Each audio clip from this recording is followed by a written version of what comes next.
Nabi Yaqub ada 12 orang anak, dan anak kesayangan kepada Nabi Yaqub adalah Nabi Yusuf alaihissalam. Pada suatu hari Nabi Yusuf bermimpi yang bumi dan matahari tunduk kepadanya. Lalu dia bagi tahu pada ayahnya, dan ayah dia kata, jangan bagi tahu pada adik-adik kau yang lain, kerana nanti dia orang iri hati. Tapi takdirnya cerita tu dah diketahui juga oleh adik-beradiknya, dan membuatkan adik-beradik tahu yang Nabi Yaqub akan lebih sayang kepada Yusuf. Adik-beradik yang cemburu ini akhirnya berkomplot bersama, membawa Nabi Yusuf keluar daripada rumah dan ingin membunuhnya. Tapi ada seorang daripada adik-beradik tu kata, jangan bunuh. Apa kata kita campak dia je dalam satu perigi ni, kemudian biar dia dalam tu, dan kemudian kita bawa balik bajunya yang berlumuran darah, dan bagi tahu dah dimakan serigala. Jadi diletakkan Nabi Yusuf dekat dalam satu perigi, dia ambil baju Nabi Yusuf, dia koyak-koyakkan, kemudian dilumurkan dengan dengan darah kambing. Kemudian balik, adik-beradik Nabi Yusuf ni bagi tahu pada ayah dia, ayah, kami dah cuba selamatkan Nabi Yusuf daripada dimakan serigala tapi tak dapat. Seolah macam tu lah. Jadi Nabi Yaqub pun menangis sangat-sangat sampai buta mata dia, sampai rosak penglihatan dia. Tiba-tiba ada seorang lelaki terjumpa Nabi Yusuf di dalam perigi ni. Dia ambil, dia tengok ni rupa yang handsome, rupa yang molek. Jadi dia jual Nabi Yusuf. Dia jual dan dibeli. Dia jual di Mesir, kemudian dibeli oleh Abdul Aziz. Dia ni seorang pembesar juga di Mesir lah. Dan dia beli dan jadikan sebagai anak angkat. Dia tak jadikan hamba. Sebab selalunya bila orang membeli pada zaman tu, manusia dia akan jadikan hamba. Tapi ketika yang ini beli pula, dia jadikan anak angkat. Mak angkat Nabi Yusuf ni sangat suka pada Nabi Yusuf, sebab Nabi Yusuf dia punya rupa sangat rupawan. Jadi pada suatu hari dia cuba mengapa-apakan Nabi Yusuf. Jadi ketika dia cuba untuk istilah dia merogol lah Nabi Yusuf, tapi akhirnya ayah angkat dia masuk dalam rumah dan tengok apa yang terjadi. Tak sempat lah apa-apa.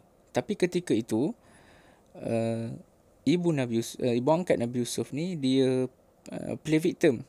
Dia kata, kau tengok Yusuf cuba mengapa-apakan aku, macam tu. Jadi ayah angkat Nabi Yusuf, dia tak tahu nak percaya yang mana. Jadi dia tengok baju mana yang koyak belah mana. Jadi dia tengok baju Nabi Yusuf koyak di belakang. Bila dia koyak di belakang, maksudnya dia ditarik lah. Kalau dia koyak di depan, maksudnya Nabi Yusuf koyakkan sendiri. Tapi kalau dia koyak di belakang, maksudnya dia ditarik oleh seseorang yang cuba mengapa-apakannya. Jadi kisah ini memalukan ibu angkat Nabi Yusuf ni. Jadi ibu angkat Nabi Yusuf ni pada satu hari, dia ajak kawan-kawan dia yang mengejek dia tu buat macam rewang-rewang lah dekat rumah. Bila kawan-kawan ni tengok Nabi Yusuf, masa dia orang merewang, menghiris buah, menghiris apa benda tu semua, terhiris jari dia orang sendiri, dia orang tak terasa. Nak beritahu betapa handsome Nabi Yusuf lah. Jadi Nabi Yusuf ni dia tak suka benda-benda macam ni. Jadi dia nak lari daripada fitnah, dia nak jaga nama baik keluarga angkat dia.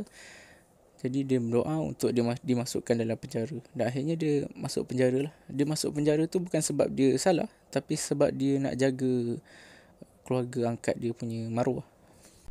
Masa dekat penjara pula, dipendekkan cerita, orang dalam penjara tu tahu yang Nabi Yusuf boleh menafsir mimpi. Jadi dia cerita pada raja, dan kemudian raja mengajak Nabi Yusuf untuk menafsirkan mimpi dia.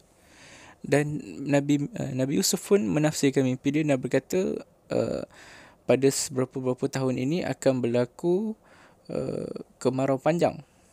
Jadi kena tanam-tanam pokok banyak-banyak lah, kena buat peladangan banyak-banyak. Jadi raja masa tu suka Nabi Yusuf. Dia keluarkan Nabi Yusuf daripada penjara, diangkat sebagai menteri, seolah-olah menteri ekonomi lah, seolah-olahnya menjadi menteri peladangan macam tu. Jadi Nabi Yusuf di samping dia memerintah negeri itu, dia juga adalah menyampaikan dakwah untuk semua orang tunduk kepada Allah Subhanahu Wa Taala, macam itulah. Jadi Nabi Yusuf pun lead peladangan dekat kawasan tu, sehinggalah berlakunya kemarau panjang tu.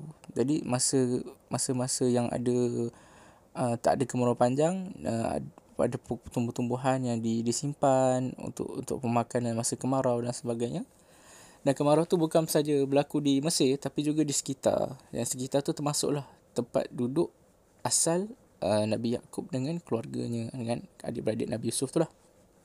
Jadi Nabi Yaqub pula masa kemarau panjang ni, dia minta anak-anak dia untuk pergi ke Mesir dan tengok kalau ada bahan makanan untuk dibawa balik.